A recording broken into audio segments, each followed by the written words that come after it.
Surgery vlog take 10. Oh, hi YouTube. This is the vlog that doesn't seem to want to happen. Elin needs hip surgery. Woohoo! I really don't want her to have this surgery. I know she needs it. I know she really needs it, but it's kind of difficult to deal with. Pull yourself together, woman. Try to explain to the good people on YouTube what's going on. Elin has been reviewed by her orthopedic surgeon. It has been found that her left hip socket is out of joint and that she requires hip surgery of the kind where they break and reset the thigh bone in order to help her have as good quality of life as possible and be able to keep standing and keep walking and doing the kinds of things that she enjoys without being in undue pain and discomfort.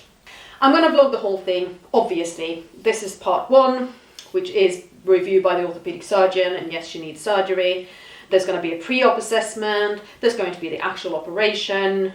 I can't be in theatre with a camera, but you know, and her post-surgery recovery journey. So if you want to follow along on this particular journey of Elin's, then please make sure you hit the subscribe button and the notification bell so you don't miss any of these videos as they're coming. I don't know the complete timings of all the bits and pieces yet, and I will get into that later on in the vlog.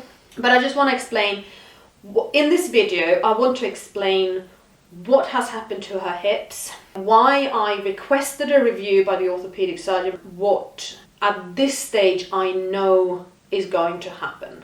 We have been expecting this for quite some time. We have been made aware that children with Elin's kinds of disabilities usually tend to require hip surgery. Elin has quadriplegic cerebral palsy with high tone. Elin is constantly incredibly tense. The way she presents is that her arms are screwed like this and then crossed over, and the same with her legs. And she needs a lot of help and sort of manipulation to relax her muscles. Like in part of her physio, we literally go in and gently unscrew. So you know, you have her like this and you go in and you sort of help her open up and relax. Cerebral palsy is brain damage, is damage to the part of the brain that controls movement. Elin has brain damage over her entire brain. She has other diagnoses than cerebral palsy, for example, seizure disorder, reflux disorder. She has huge issues with her whole digestive system. She is neurologically blind. She can't speak, she can't actually form words. And I'm sure we're going to find other things out as we go along in life with her. But yes, to a large part, one of her major diagnoses is cerebral palsy. Quadriplegic means all 4 of her limbs are affected. And this is why Elin can't pick things up by herself or move her arms without an awful lot of help, because her arms are so affected, and with her legs being so affected, she cannot stand unsupported. She cannot walk unsupported. She cannot pull herself up to standing. She cannot crawl, anything like that. Hip joint development. Let me explain how hip joints develop in a baby who stands and walks, weight bears normally, and what hasn't happened with Elin. And I'm going to simplify this an awful lot, so if I'm teaching you to suck eggs, I'm sorry. I just want to make it as clear as possible. I'm actually going to pull up my collar and give myself a little bit of a canvas here. Do you like my way of doing this? This is my canvas. This is the outside of a pelvis. So the rest of the pelvis is here. This here is the thigh bone, and this is the ball part of the ball and socket joint that makes up the hip joint. Is this clear to everybody? In an adult, the outside of the pelvis, the socket part of the joint, is like a bowl. And the ball of the thigh bone, the top of the thigh bone, is on an angle and it sits in this bowl, and you have a fair amount of movement in all directions. A newborn baby's joint looks much more like this. Obviously not quite this extreme, but you know, for sake of clarity, let's pretend it's this extreme. This is why babies can move their legs literally in any direction, and they can frog leg and everything. And as they learn to stand and they learn to walk and they spend more and more time on their feet, that development happens. And Elin hasn't done that. Elin will stand in a standing frame and she'll walk in a walking frame. She didn't do that an awful lot when she was little. She hated it. Anything but being held was a real stress for her. We spend so much of our time on our feet. We don't even think about it. And a child like Elin, who's in a wheelchair, who can't move by herself, she spends most of her time seated. And you don't get that natural development of the joint. So Elin's joints still look very much like this. This is obviously not a stable joint. Over time, the tenseness of her muscles have, particularly on her left, it's going on her right as well, but her left is much clearer, pulled her thigh bone up. So whereas on the right, it's sitting here, in the middle of the socket, on her left, it's sitting at the top. And apparently it has also migrated, I can't remember if it was forward or backwards, or if it's twisted. I can't remember what the surgeon said. There are two ways in which I noticed that her left hip joint was out of socket. One was, I can actually feel it. I can feel a protrusion on her left. So if I put my hands on her hips on either side, I'm going to exaggerate, but it's almost like I'm like this. That side is smooth, that side sticks out. It's not to that extent, but it's just to give you sort of an idea. I could definitely feel it. Also, her left leg is 5 centimeters or 2 inches shorter than her right. It is visibly different in length. Massive difference in length. How did we get to this point? How did it get this bad? Elin had hip surgery as a 3-year-old. We were told at that time we needed a surgical break and reset. When she was on the operating table, that is not the operation they did, but they did a soft tissue operation to lengthen all the soft tissue around to kind of help things, keep things a little bit more relaxed. That surgery was an incredibly bad experience for us. It was an incredibly bad experience for Elin. After that, we demanded that she got referred to Stanmore Royal National Orthopaedic Hospital and to be cared for by them when it came to her hips.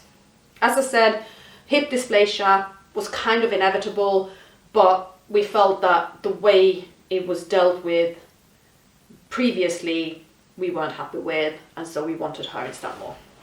So she got that referral, not a problem. And as soon as we were in Stanmore and we saw the orthopaedic surgeon there for the first time, her take was, yep, these hips are gonna go, but they're not gone yet, and so we're not operating yet. We're not going to operate until it is inevitable. Hallelujah. Just what we wanted to hear. And so she's been reviewed by that orthopaedic surgeon every 6 months, regularly, for about 3 years, I think, 3.5 years, something like that.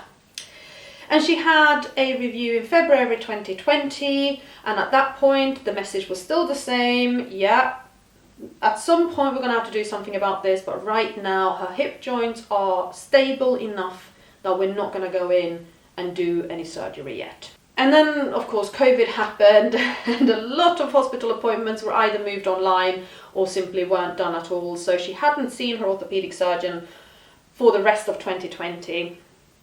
And it was over summer I started getting concerned.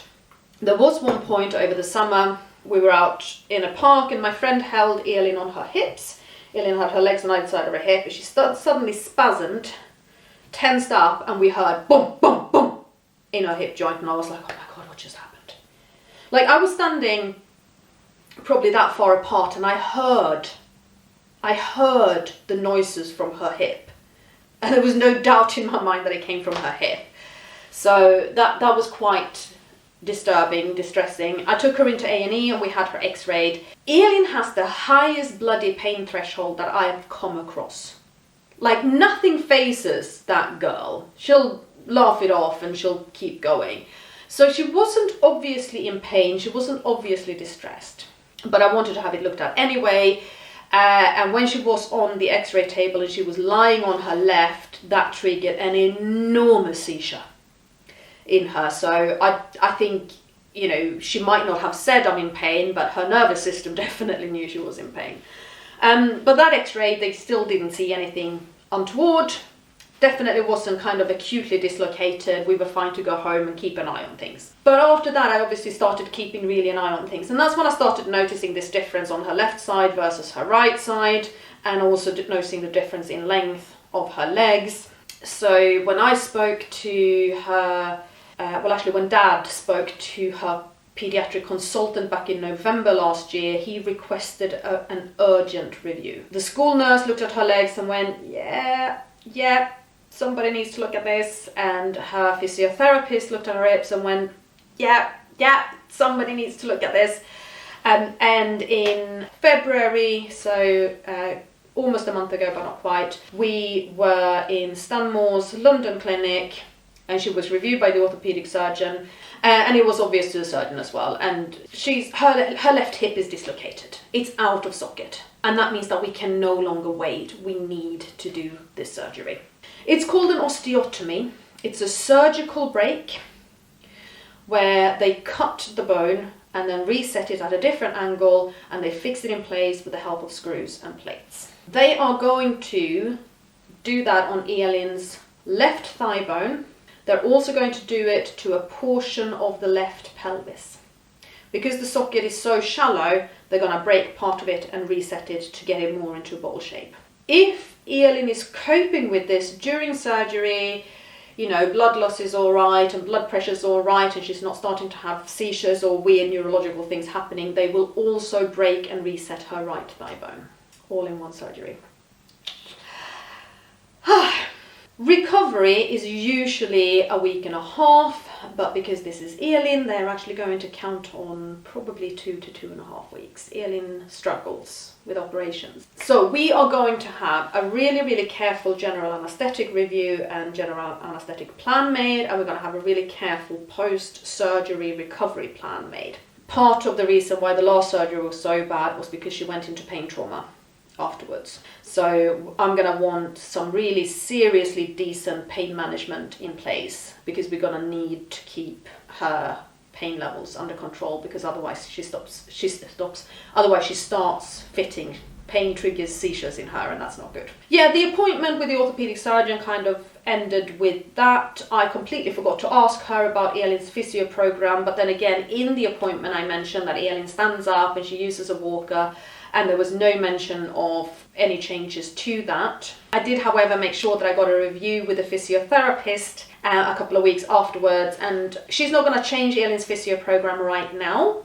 We are going to be, and by we I mean me and Dad, but also school, which is where she does the majority of her physiotherapy, are going to be Elin-led. If Elin doesn't want to stand up, we're not going to force her to stand up. If she doesn't want to use the walker, we're not going to force her to use the walker. She still loves standing up. She still loves it. She finds it hilarious. And the same with the walker. She's so proud of herself when she takes steps. And when you get her in water, she kicks like a maniac. She just loves being in water and being able to move her legs around. So she's not in discomfort at this stage. But of course, if this migration continues, we're going to have real issues. Yeah, and then we ended that appointment with doing MRSA swabs and filling in a form, a sort of pre-surgery form in terms of what medications she's on, and does she have seizures, does she have a heart condition, this, that and the other, the typical medical forms that you have to fill in. And I was left with the impression that we were talking late summer, early autumn. They have started doing these operations again, but obviously there is a backlog now of children who have to wait for a year to have anything done. So yeah, I was leaving with the impression of September.